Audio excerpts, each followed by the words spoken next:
இந்த தீய சக்தியோட தில்லு முள்ளுலாம் உங்களுக்கே நல்லா தெரியும். முழிச்சிட்டு இருக்கும் போதே முழியை தோண்டி எடுத்துட்டு போற கூட்டம்.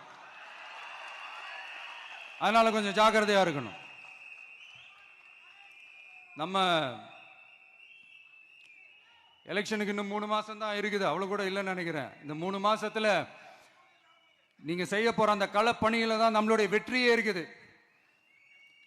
உங்களுக்கு இந்த விஜய் பிடிக்கும்ன்றது உண்மைனா, சத்தியம்னா, உங்களோட உழைப்புல அதை காட்டுங்க. அப்புறம் நாங்க அறிவிக்க போற வேட்பாளர்களுக்கு நீங்க உங்களுடைய முழு ஒத்துழைப்பை நீங்க கொடுக்கணும். கொடுப்பீங்க தானே?